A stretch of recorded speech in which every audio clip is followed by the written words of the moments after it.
എന്ന് പറഞ്ഞതുപോലെയാണ് നിങ്ങൾ ഇറങ്ങിപ്പോകുന്ന ഭവനം. ഈ ചർച്ച വിട്ട് ഇറങ്ങിപ്പോകുന്നതല്ല, ദൈവത്തിന്റെ ഭവനത്തിനകത്തുനിന്ന് ഇറങ്ങിപ്പോകുമ്പോൾ അങ്ങനെ പോകുന്നവരെ കണ്ടാൽ അറിയാം ഏത് കുടുംബത്തിൽ നിന്നുള്ളതാ.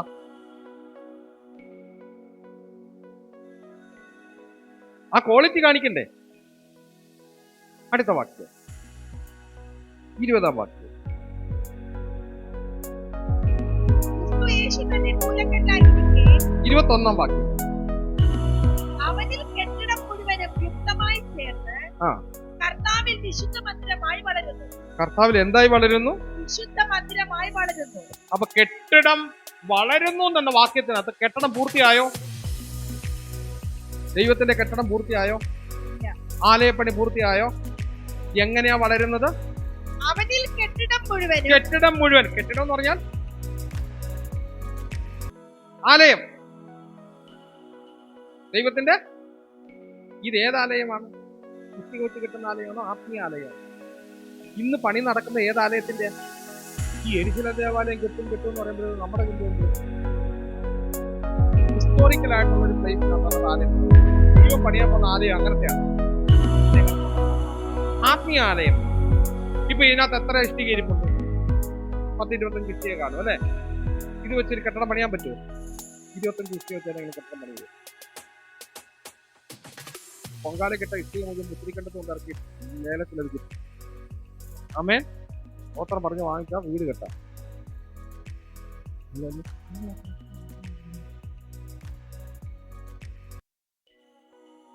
ഹല്ലേലൂയ എന്ന് പറഞ്ഞ പോലെയാണ് ഏത് സമൂഹത്തിലുള്ളതിനെയും നമ്മൾ ദൈവം വേർതിരിച്ചെടുത്ത് കർത്താവ് പണിയുന്ന പണിയാണ് ആലയപ്പണി. ആമേൻ. അതിന് ഇന്ന കുടുംബത്തിൽ നിന്ന് വന്നോ, ഇന്ന പാരമ്പര്യത്തിൽ ഇന്ന ഗോത്രത്തിൽ നിന്ന് വന്നതുണ്ടോ?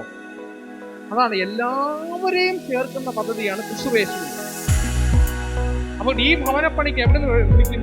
അത് അഞ്ചുതങ്ങേന്നും വിളിക്കും, പേട്ടേന്നും വിളിക്കും, കരിമിക്കരേന്നും വിളിക്കും.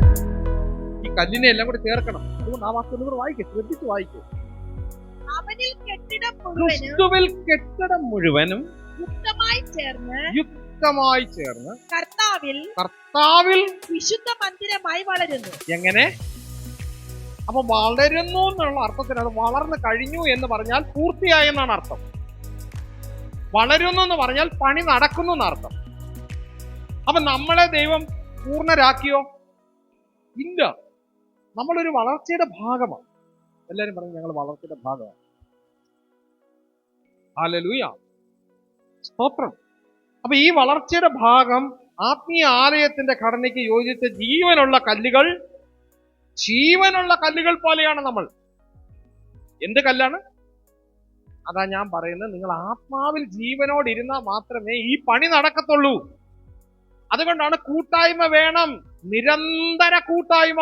നമ്മൾ 29 ഉപവാസം ഇട്ടിരിക്കുന്നു. അതൊരു കൂട്ടായ്മയും ഒരു ഉപവാസവും പ്രാർത്ഥനയും സഭയ്ക്കകത്ത് നടക്കേണ്ടുന്ന കാര്യമാണ്.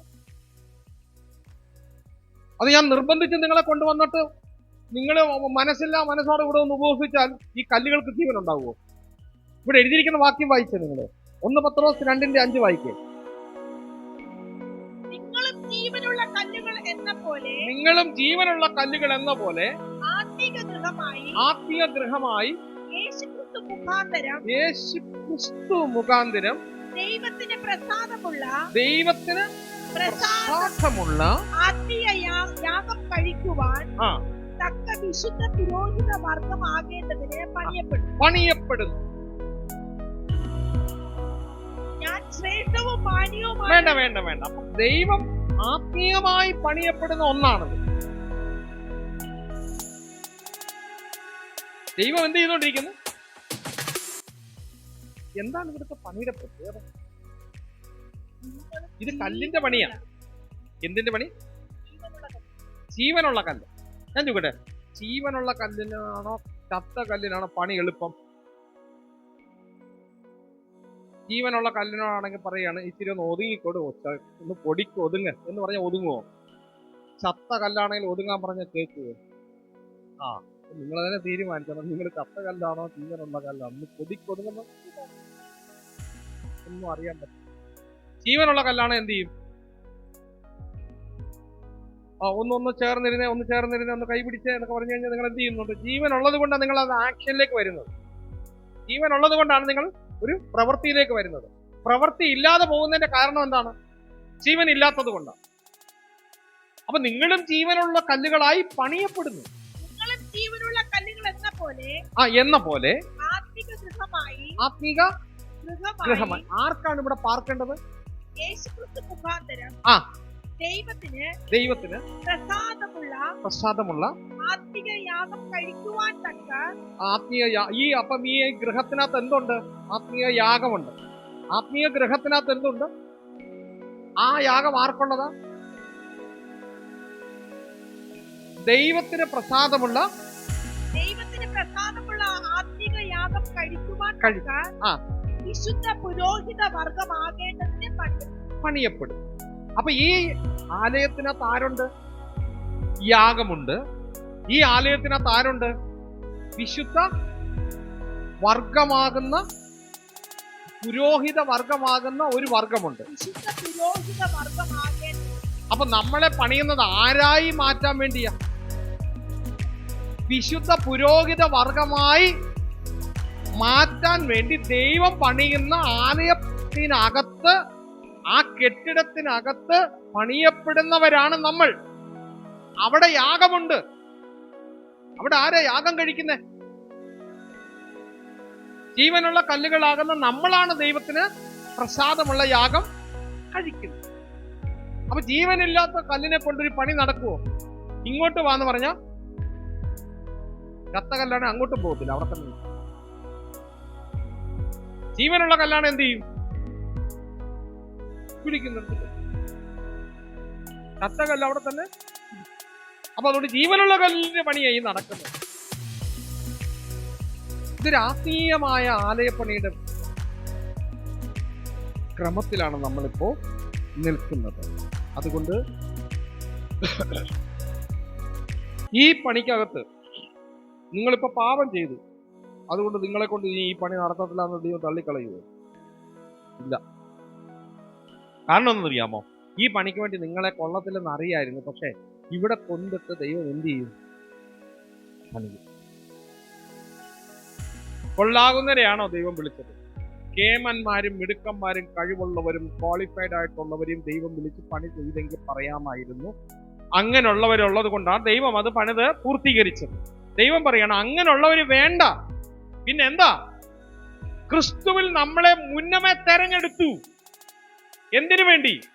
ഈ ആലയപ്പണിക്ക് വേണ്ടി, ഈ കെട്ടിടം പണിക്ക് വേണ്ടി, ദൈവത്തിന്റെ നിവാസമാകേണ്ടുന്ന ഈ കെട്ടിടം.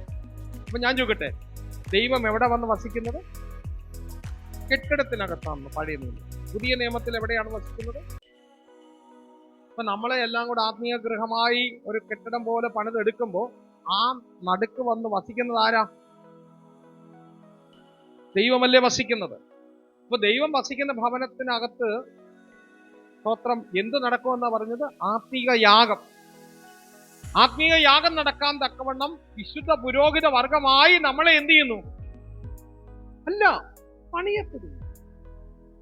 നമ്മളെ ദൈവം എന്ത് ചെയ്തിട്ട് ബിൽഡ് ചെയ്തുകൊണ്ടിരിക്കുക.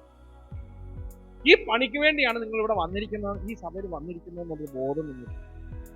അല്ലാതെ എന്റെ കാര്യം നടക്കാനും, ഈ വർഷം വീട് വെക്കാനും, ഈ വർഷം നിങ്ങൾക്ക് മക്കളെ പഠിപ്പിക്കാനുള്ള ലോൺ പാസ്സാകാനും, അടുത്ത വർഷം ഹയർ സ്റ്റഡിക്ക് വിടാനും, അത് കഴിഞ്ഞ് കുഞ്ഞുങ്ങളെ കെട്ടിക്കാനും, പിന്നെ ലോൺ എടുക്കാനും, ഇതിനൊന്നും അല്ല ദൈവം നമ്മളെ സഭയ്ക്കകത്ത് കൊണ്ടുവന്നിരിക്കുന്നത്.